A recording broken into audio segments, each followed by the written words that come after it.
అందరికీ నమస్కారం. మనం హనుమంతుని విగ్రహాలు ఎక్కడ చూసినా కూడా, ఏ దేవాలయంలో చూసినా కూడా ఒకటి నిలబడి ఉండే విగ్రహాలను చూసుంటాం, లేదంటే కూర్చొని ఉండే విగ్రహాలని చూసుంటాము. ఇక్కడ పడుకొని ఉండే హనుమంతుని విగ్రహాన్ని మీరు ఎప్పుడైనా ఎక్కడైనా చూసారా? చూసుంటే ఖచ్చితంగా కమెంట్స్లో రాయండి. ఇక్కడ మన దేశంలో ఈ విధంగా పడుకొని ఉండే హనుమంతుని విగ్రహాలు 3 చోట్ల ఉన్నాయి. ఒకటి ఖుల్తాబాద్, తర్వాత ప్రయాగ్రాజ్, తర్వాత మధ్యప్రదేశ్లోని జామ్ సవాలి. ఇప్పుడు మనం ఖుల్తాబాద్లో ఉండే హనుమంతుని విగ్రహం గురించి చూద్దాము. దీనిని భద్రామారుతి ఆలయం అనేసి అంటారు. దీనికి ఇంతకుముందు పేరు వచ్చేసి భద్రావతి. ఇది మహారాష్ట్రలోని ఔరంగాబాద్ సమీపంలో ఉంటుంది. అది ఖుల్తాబాద్లో ఈ ఆలయం ఉంటుందన్నమాట. అంతటి గొప్ప ఆలయం ఇది, చాలా పురాతనమైన ఆలయం. అంతటి గొప్ప ప్రదేశంలోనే ఔరంగజేబ్ సమాధి కూడా ఉంటుంది.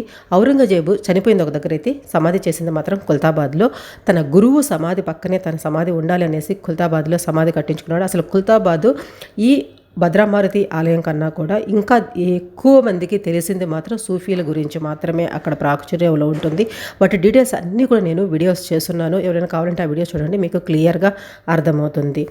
ఈ ఆలయం ఖుల్తాబాద్లో ఉండే ఈ ఆలయం వచ్చేసి వేరులేని నుండి 4 కిలోమీటర్ల దూరంలోనే ఉంటుంది. ఇది హిందువులకు చాలా ముఖ్యమైన ప్రదేశం. ఇక్కడ ఉండే విగ్రహం వచ్చేసి నిద్రపోతున్నట్లుగా ఉంటుంది. ఇలాంటివి ఆలయాలు ఇంకా 2 ఉన్నాయి అనేసి ఆల్రెడీ నేను మీకు చెప్పున్నాను. భద్రామారుతి దేవాలయం ఔరంగాబాద్ సమీపంలోనే ఒక పర్యాటక కేంద్రంగా ఇప్పుడు చెబుతారు. అది చాలా దారుణమైన విషయం. హనుమంతుడు జయంతి, చైత్ర పౌర్ణమి, అదేవిధంగా రామనవమి వంటి శుభ సందర్భాల్లో సూర్యోదయం సమయంలో లక్షలాది మంది జనాలు ఇక్కడికి వచ్చి పూజలు చేసుకుంటారు. శ్రావణ మాసంలో శివుని ఆరాధకులు కూడా ఇక్కడ ప్రత్యేకంగా పూజలు చేస్తూ ఉంటారు.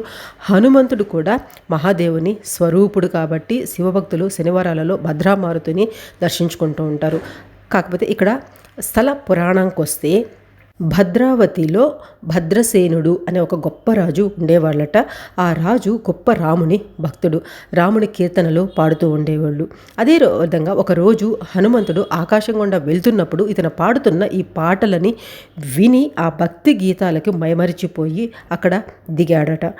ఆ మైమరిచిపోయిన సందర్భంలో ఒక యోగ భంగిమలో ఉండిపోయారట ఆ కీర్తనలు వింటూ. దానిని భవసమాధి అంటారు. అంటే భవసమాధి అనేది ఒక యోగ భంగిమ అనమాట. రాజు భద్రసేనుడు పాట పూర్తి చేసిన తర్వాత చూస్తే అక్కడ హనుమంతుని విగ్రహం ప్రత్యక్షమై ఉంది. దాన్ని చూసి ఆశ్చర్యపోయి హనుమంతునికి నమస్కారం చేసుకొని అక్కడే శాశ్వతంగా ఉండాలి, మీరు ఈ శ్రీరాముని భక్తులను ఆశీర్వదించాలని అభ్యర్థించాడట. ఆ విధంగా హనుమాన్ భద్రుడు అంటే ప్రశాంతమైన భంగిమలో భక్తులని ఆశీర్వదించడానికి అక్కడే శాశ్వతంగా ఉండేవాడు అనేసి స్థల పురాణం చెబుతారు. ఇక జానపద కథల ప్రకారం చూస్తే ఖుల్తాబాద్ను ఒకప్పుడు భద్రావతి అని పిలిచేవాళ్ళు. అక్కడ భద్రసన రాజు పరిపాలించేవాడు అంటారు. ఒకసారి రాజు రాముడి కోసం భక్తి గీతం పాడుతున్నప్పుడు హనుమంతుడు ఈ భగవంతుని భక్తుడు కావడంతో అక్కడికి వచ్చి ఆ పాట విని చాలా సంతోషించి అక్కడే నిద్రపోయాడు, మైమరిచిపోయేసి అనేసి చెబుతారు.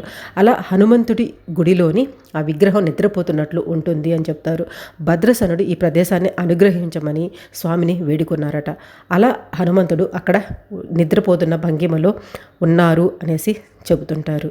ఇది భద్రమారుతి ఆలయం గురించిన విశేషాలు. మీకు ఇంకా ఏదైనా ఎక్స్ట్రా ఇన్ఫర్మేషన్ తెలిస్తే ఖచ్చితంగా కమెంట్స్లో రాయండి.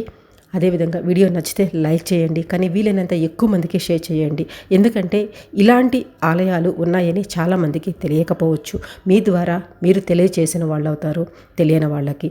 వీలైనంత వరకు మీ సోషల్ మీడియా గ్రూప్స్లో ఎక్కడైనా కూడా షేర్ చేస్తానికి ట్రై చేయండి. అదేవిధంగా మన ఛానల్లోని ప్రీవియస్ వీడియోస్ అన్నీ చూడండి. చూసిన తర్వాత నేను కరెక్ట్ ఇన్ఫర్మేషనే చెప్తున్నాను అని మీకు అనిపిస్తేనే సబ్స్క్రైబ్ చేసుకొని సపోర్ట్ చేస్తానికి ట్రై చేయండి.